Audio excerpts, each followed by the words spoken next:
दोस्तों सर्दियां आने वाली हैं और उसके अंदर देखा जाता है कि डायबिटीज पेशेंट ज्यादा परेशान होते हैं। ऐसे में हॉस्पिटल्स में डायबिटीज पेशेंट की विजिट्स बढ़ जाती हैं, डायबिटीज पेशेंट के नंबर अस्पतालों में बढ़ जाते हैं। आमतौर पर सर्दियां आते ही शुगर का बढ़ना आम बात हो जाता है। डायबिटीज की वजह से, बढ़ी शुगर की वजह से डायबिटीज पेशेंट बार बार इन्फेक्शन का भी शिकार होते रहते हैं और उनकी स्किन भी कई बार इन्फेक्शन का शिकार बन जाती है। ऐसे में अस्पतालों में डायबिटीज पेशेंट की तादाद बहुत ज्यादा बढ़ जाती है।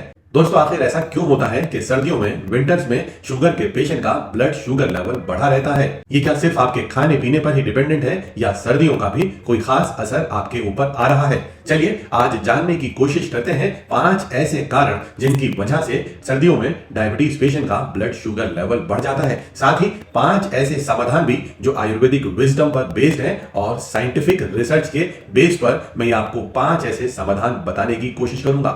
चलिए सबसे पहले जान लेते हैं 5 ऐसे कारण जिनकी वजह से विंटर्स में ब्लड शुगर लेवल बढ़ा रहता है। सबसे पहला कारण तो इंसुलिन रेजिस्टेंस ही है और जिसका सबसे बड़ा कारण आपकी मसल्स की स्टिफनेस है, आपकी लैक ऑफ एक्टिविटीज है। आप चल नहीं रहे, आप मूवमेंट नहीं कर रहे, मसल्स स्टिफ हो रही हैं, जिसकी वजह से इंसुलिन का एक्शन, इंसुलिन के काम करने का तरीका खराब होता जा रहा है, इंसुलिन रेजिस्टेंस की तरफ जा रहा है। ग्लूकोज का इस्तेमाल आपकी मांसपेशियों की सेल्स, आपकी बाकी की बॉडी की सेल्स ठीक से नहीं कर पा रही हैं और रिजल्ट एक ही आ रहा है, आपका ग्लूकोमीटर बढ़ी हुई शुगर दिखा रहा है।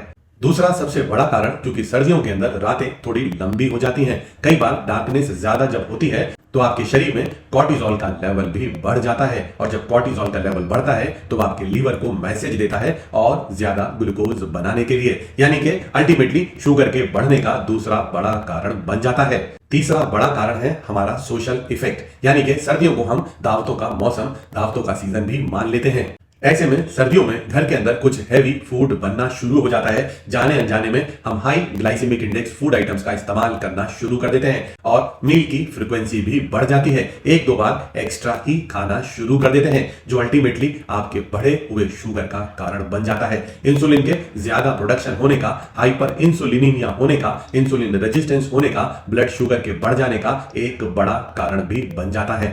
चलिए चौथे, अपने 4th कारण की तरफ आगे बढ़ते हैं। दोस्तों उसका सबसे जो बड़ा फैक्टर देखा जाता है सर्दियों में, वो है जब आप पानी का इस्तेमाल कम करते हैं। क्योंकि सर्दियों में प्यास आपको कम लग रही है, आपको कोई पानी की जरूरत भी महसूस नहीं हो रही, पर आपके शरीर को तो पानी चाहिए था ना, आपके ब्लड को, आपकी सेल्स को तो पानी की जरूरत थी ना, लेकिन आपने, चूंकि आपको प्यास लगी ही नहीं, आपने पानी ज्यादा पिया ही नहीं और आप अनजाने में ही डिहाइड्रेशन का, पानी की कमी का शिकार भी बन जाते हैं। और ऐसे में जब खून थोड़ा सा गाढ़ा होता है, ब्लड थोड़ा सा जब गाढ़ा होता है, तो आपके ग्लूकोमीटर में भी शुगर की रीडिंग्स बढ़ी हुई आनी शुरू हो जाती है। और 5वां, जो कि सबसे बड़ा कारण भी बोलूंगा, बढ़ी हुई शुगर का भी और आपके बार बार बीमार पड़ने का भी। दोस्तों जब मौसम बदलता है तो इन्फेक्शन की संभावना वैसे ही बढ़ जाती है। पहली रीजन तो ये हुई कि क्लाइमेट के अंदर ही कुछ ऐसे डस्ट पार्टिकल्स, कुछ ऐसे बैक्टीरिया, कुछ ऐसे वायरसेस की तादाद बढ़ जाती है जो आपको बीमार करने की ताकत रखते हैं। वहीं दूसरी तरफ आपके शरीर में ब्लड शुगर का लेवल भी बढ़ा हुआ अगर चल रहा है तो ये बढ़ी हुई शुगर किसी भी बैक्टीरिया के लिए, किसी भी वायरस के लिए एक बेहतरीन खाना बन जाते हैं और वो आप ही के जैसे बढ़े शुगर वाले लोगों को तलाशते हैं और वहां जाकर बस जाते हैं और आपको बीमार कर देते हैं। यानी कि जो शुगर आपके शरीर में मौजूद है वो उन्हीं बैक्टीरिया का, वायरसेस का, इन्फेक्शन कॉज करने वाले माइक्रो ऑर्गेनिजम्स का फेवरेट फूड भी तो होता है। तो इसीलिए डायबिटीज पेशेंट सर्दियों में जाने अनजाने में कुछ ऐसी गलतियां कर रहे होते हैं जिसकी वजह से वो बार बार बीमार पड़ रहे होते हैं, वो बार बार इन्फेक्शन का शिकार हो रहे होते हैं। और इतना ही नहीं, जब आप किसी डॉक्टर के पास दवाइयां लेने जाते हैं तो बढ़ी हुई शुगर की वजह से दवाइयां भी आपकी रिकवरी के प्रोसेस को स्लो कर देती हैं। आप एकदम से रिकवर नहीं हो पाते। एक नॉर्मल पेशेंट जो 2-4 दिन में अगर ठीक हो जाना चाहिए था उस बीमारी से, शायद एक डायबिटीज पेशेंट को उसी बीमारी से बाहर निकलने में 10 दिन, 15 दिन या कई बार उससे भी ज्यादा समय लग जाता है। तो दोस्तों मैं तो आपसे इतना ही कहना चाहूंगा कि सर्दियां आ रही हैं, तैयारी कर लीजिए, इन गलतियों से बाहर आ जाइए, ऐसे कदम उठाइए जिनसे आपके शुगर का लेवल कंट्रोल में रहे, बार बार बीमार पड़ने की सिचुएशन पैदा ही ना हो। मैं आज आपको बताऊंगा 5 ऐसे आयुर्वेदिक विजडम और साइंस बैक्ड ऐसे सॉल्यूशंस जो आपको इस सिचुएशन से, सर्दियों में होने वाली बढ़ी हुई शुगर से, बार बार पड़ने वाली बीमारियों की संभावनाओं से आपको बाहर निकाल देंगे। सबसे पहला जो सॉल्यूशन है, जो समाधान है, वो है पोस्ट मील वॉक, यानी कि अपने खाना खाने के बाद 10 मिनट चलने की आदत को जरूर बना लें। सर्दियों में बढ़ी हुई इनएक्टिविटी, ना चल पाना शुगर के बढ़ने का चूंकि सबसे बड़ा कारण भी होता है, तो ब्रेकफास्ट, लंच और डिनर के बाद 10 मिनट बार बार चलना, 10 मिनट जरूर चलना शुरू कर दें। कुल मिलाकर अगर आप इस तरीके से दिन भर में 30 मिनट भी अपनी मांसपेशियों का इस्तेमाल कर रहे हैं तो आप शुगर में घटाने में अपनी खुद की मदद भी कर रहे हैं। साथ ही एक चीज और जो मैं आपको बताना चाहूंगा वो है माइक्रो ब्रेक्स, जिसका मतलब है अगर आप ऑफिस में हैं, आप घर पर हैं, आप बैठे या लेटे हुए हैं पूरा दिन, तो कम से कम हर 1 से 2 घंटे के अंदर 2 से 3 मिनट उठें, चलें, वॉक करें, थोड़ा सा ब्रेक करें, बैठे रहने को ब्रेक करें, लेटे रहने को ब्रेक करें। These are called micro breaks. जब आप अपनी मसल्स को एक्टिवेट करते हैं, जब आप चलते हैं, तो आपकी मांसपेशियां ग्लूकोज को इस्तेमाल करना शुरू कर देती हैं। 2 फायदे आपको मिलते हैं। पहला तो शुगर का लेवल घटना शुरू हो जाता है और दूसरा आपके शरीर को, आपकी मांसपेशियों को एनर्जी मिलना, ताकत मिलना शुरू हो जाती है, जो कि उसी ग्लूकोज को इस्तेमाल कर कर बनाई गई है। चलिए सेकंड सॉल्यूशन पर बात करते हैं। वो है बहुत आसान, फ्री ऑफ कॉस्ट, आपके आसपास मौजूद, जिसका इस्तेमाल अगर आपने कर लिया तो आपका इंसुलिन रेजिस्टेंस बहुत ही अच्छे से कम हो जाएगा, इंसुलिन की सेंसिटिविटी बहुत अच्छे से बेहतर हो जाएगी। जी हाँ, मैं बात कर रहा हूं सिंपल सन एक्सपोजर की, धूप में बैठने की। सर्दियों के अंदर अगर आप 10 से 15 मिनट या 20 मिनट तक भी आप धूप में बैठ रहे हैं तो आप अपने शरीर के लिए बेहतरीन काम कर रहे हैं। आपकी स्किन की हेल्थ अच्छी होगी, आपकी बोन हेल्थ अच्छी होगी। इतना ही नहीं दोस्तों, जो इंसुलिन रिसेप्टर्स हैं, जहां इंसुलिन जाकर काम करती है, वो भी बेहतरीन तरीके से काम करना शुरू कर देंगे, यानी कि आपके इंसुलिन की सेंसिटिविटी भी बेहतर हो जाती है अगर आप सिर्फ थोड़ी सी देर रोजाना धूप में बैठने की आदत बना ले तो। और अगर इंसुलिन ठीक से काम करने लगे, इंसुलिन सेंसिटिविटी बेहतर हो जाए, तो आप खुद ही समझ सकते हैं शुगर भी नॉर्मल रहना शुरू हो जाएगी। तो अभी तक जो 2 चीजें मैंने आपको समझाने की कोशिश की, पहले थी वॉकिंग और दूसरी थी सन थेरेपी। चलिए अब थर्ड नंबर की तरफ चलते हैं, जो और भी आसान है, जिसे आप बेहद आसान तरीके से कर सकते हैं। तो थर्ड सॉल्यूशन है वार्म वाटर इनटेक, यानी कि हल्का गर्म पानी इस्तेमाल करना।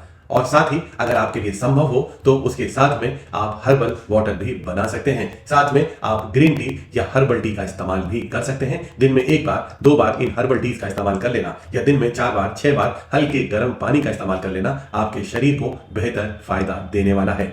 सिर्फ गर्म पानी के इस्तेमाल से भी आपके गट की फंक्शनिंग अच्छी हो जाती है। जीएलपी हार्मोन भी ठीक तरीके से बन पाता है, ठीक तरीके से काम कर पाता है। इतना ही नहीं, आपकी इंसुलिन के काम करने की क्षमता भी बेहतर हो जाती है। और अगर आपने दिन भर में 1-2 बार दालचीनी, अदरक और नींबू से बनी चाय ले ली, या जीरा और अजवाइन में उबाला गया पानी अगर आपने पी लिया, तो ये आपके शरीर के लिए, आपके शुगर के कंट्रोल के लिए और भी बेहतर होने वाला है। चलिए आगे बढ़ते हैं और फोर्थ सॉल्यूशन की तरफ चलते हैं। वो है विंटर सेफ प्लेट, यानी ऐसी प्लेट जो सर्दियों में आपको ज्यादा फायदा देगी। पहली आदत तो दोस्तों आप यही बना लें कि दिन भर में बार बार खाना नहीं खाना है, जिसको मैं हमेशा एडवोकेट करता हूं, हमेशा रिकमेंड करता हूं। स्टेबल ग्लूकोज 2.1 डाइट प्लान को फॉलो करना है। 2 बड़ी मील और 1 छोटी मील दिन भर में लेना है, उससे ज्यादा खाना आपको नहीं खाना, बार बार खाना आपको नहीं खाना। जो खाना आप खाना चाहते हैं उन्हें 2 इन बड़ी मील में ही ले लें, भरपेट खाएं, खूब खाएं। और उस प्लेट के अगर मैं आपको पोर्शन साइज बताऊं तो उसे भी आप समझ लें, याद कर लें, अडॉप्ट कर लें। आपके खाने का, आपकी प्लेट का 50% जो हिस्सा है वो वेजी से, सैलेड से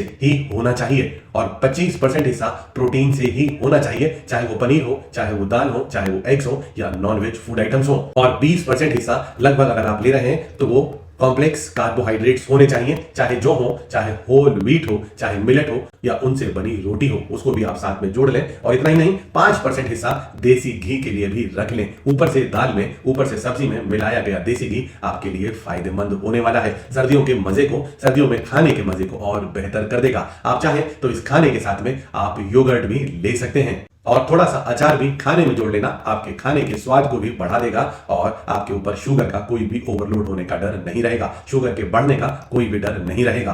चलिए दोस्तों, ये 4 तरीके, 4 सॉल्यूशन तो मैंने आपको बता दिए। अब अपने 5th सॉल्यूशन की तरफ चलते हैं, जो कि आयुर्वेद की ताकत भी है, जो आयुर्वेद की खूबसूरती भी है। आयुर्वेद का एक ऐसा ट्रेडिशनल विजडम जो आपको डायबिटीज जैसी टफ कंडीशन से बाहर निकालने में बेहद मददगार साबित होने वाला है। दोस्तों वो है विजयसार, गुड़मार, मेथी और त्रिफला जैसी आयुर्वेदिक रेमेडीज का लगातार इस्तेमाल करना। इन्हें आप बेहद आसानी से अपने दिन भर के शेड्यूल में, अपनी दिनचर्या में शामिल कर सकते हैं। विजयसार की लकड़ी को तो रात को पानी में भिगो कर रख दें और सुबह उसके पानी को पी लें। गुड़मार की जो पत्तियां हैं उसको सुखाकर उसका पाउडर बना लें और खाने से पहले अगर आप आधा चम्मच भी ले रहे हैं तो ये आपके लिए बेहतरीन फायदेमंद होगा। हल्के गर्म पानी से आप इसे इस्तेमाल कर सकते हैं। और मेथी दाना तो रात को भिगो दें या आप सुबह में भिगो दें और 8-10 घंटे के बाद वो पानी भी पी लें और वो मेथी दाना भी खा लें। और त्रिफला पाउडर का सिर्फ आधा चम्मच या चौथाई चम्मच में कहूं तो रात में सोते हुए इस्तेमाल कर लेना, आपके गट हेल्थ के लिए बेहतरीन होने वाला है। तो इन आयुर्वेदिक विजडम्स का, आयुर्वेदिक हर्ब्स का इस्तेमाल कर कर आप अपने डाइजेशन को, आप अपने मेटाबॉलिज्म को, आप अपनी गट हेल्थ को बेहतरीन कर सकते हैं, जिसका रिजल्ट ये होगा कि GLP-1 हार्मोन अच्छे से बनेगा। उसकी वजह से इंसुलिन को बेहतर बनने में, बेहतर काम करने में मदद मिलेगी। आपका लीवर का मेटाबॉलिक प्रोसेस, आपकी बॉडी में चल रहे छोटे छोटे अलग बहुत सारे मेटाबॉलिक प्रोसेस भी बेहतर तरीके से होने लगेंगे। आपके शरीर में ठीक से ग्लूकोज का इस्तेमाल होने लगेगा, आपके शरीर को भरपूर एनर्जी मिलने लगेगी दोस्तों, जिसकी वजह से बार बार बीमार पड़ने की संभावना बेहद कम हो जाएगी। क्योंकि आप अगर अपने शुगर को कंट्रोल कर पा रहे हैं तो यह मामला सिर्फ शुगर घटाने का नहीं था, खुद को तंदुरुस्त रखने का भी था, खुद को बीमारियों से बचाने का भी है और अपने शरीर को ताकतवर बनाने का भी है। मैं यकीन से कह सकता हूं इन मामूली से 5 अगर सॉल्यूशंस को, इन स्टेप्स को आपने समझ लिया तो आपकी शुगर पूरी सर्दियों में कंट्रोल ही रहने वाली है। एक्चुअली जब विंटर्स आती हैं तो जरूरत होती है एक डिसिप्लिन को फॉलो करने की, आलस से बाहर आने की, बिस्तर या कुर्सी पर या एक ही जगह पर बहुत देर बैठे ना रहने की। चलिए दोस्तों, इसी के साथ मैं अपनी बात को पूरा करता हूं और मुझे नीचे कमेंट में लिखना बिल्कुल ना भूलें आखिर क्या कारण आपको लगता है जिसकी वजह से आपकी शुगर बढ़ रही है, खासतौर पर सर्दियों में। और मैं साथ में आपके लिए भी कुछ ऐसी टिप्स दे दूंगा जो आपको पर्सनलाइज्ड बेनिफिट दे पाए आपकी शुगर घटाने में। दोस्तों, अगर आपको मेरी आज की वीडियो अच्छी लगी हो तो इसे लाइक करना, मेरे चैनल नेचर सेहत को सब्सक्राइब करना और वीडियो को दोस्तों के साथ शेयर करना बिल्कुल ना भूलें।